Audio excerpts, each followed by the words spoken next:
बिस्मिल्लाहिर्रहमानिर्रहीम। अस्सलाम वालेकुम। क्या हाल है, कैसे हैं आप सब? उम्मीद करती हूँ आप सब खैरियत से होंगे। आज मैं आपके साथ बहुत ही मज़ेदार, आसान से, टेस्टी से अंडा मगज़ की रेसिपी शेयर करूँगी। आपने वीडियो को एंड तक देखना है और रेसिपी को आपने अच्छे से फॉलो करना है। चलिए हम बनाना शुरू करते हैं। अंडा मगज़ बनाने के लिए सबसे पहले हमने यहाँ पर एक पैन ले लिया और इसमें हमने कुकिंग ऑयल डाल दिया। कुकिंग ऑयल को गर्म होने देंगे और हमने 3 अदद प्याज ले लिया था और उसको हमने ग्राइंड कर लिया और वो इसमें हम डाल लेंगे और इसको हम प्याज को हम फ्राई कर लेंगे।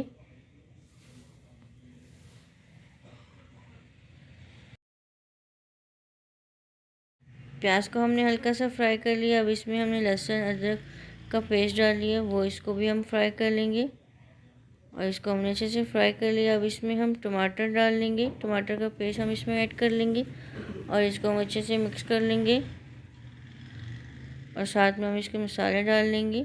1 टीस्पून हल्दी, 1 टीस्पून इसमें हम लाल मिर्च डालेंगे, 1 टीस्पून इसमें हम नमक डालेंगे और इन सबको हम अच्छे से मिक्स कर लेंगे। 2 से 3 मिनट मसालों को और टमाटरों को हम अच्छे से भून लेंगे। टमाटर मसालों की हमने अच्छे से भुनाई कर ली। अब इसमें हम मगज़ डाल लेंगे और इसको भी हम अच्छे से मिक्स कर लेंगे। इसको हमने अच्छे से मिक्स कर लिया। 2 से 3 मिनट इसको हम अच्छे से पकने देंगे। इसको हमने अच्छे से मिक्स कर लिया। हमने यहाँ पर 3 अदद अंडे ले लिए, वो इसमें हम ऐड कर लेंगे और उनको हम अच्छे से मिक्स कर लेंगे। साथ में हमने 2 हरी मिर्चें इसमें हमने डाल ली हैं। 2 से 3 मिनट इसको हम कवर करके रखेंगे, फिर मैं आपको इसकी फ़ाइनल लुक दिखाऊंगी। मज़ेदार सा अंडा मगज़ बनकर रेडी हो गया।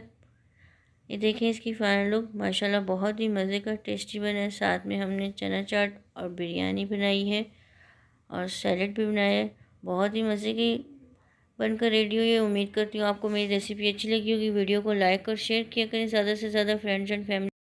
चैनल में नए हैं, चैनल को सब्सक्राइब नहीं किया, सब्सक्राइब कर देंगे। आपकी तरफ से हौसला अफजाई होती है। जज़ाकल्लाह। अल्लाह हाफ़िज़।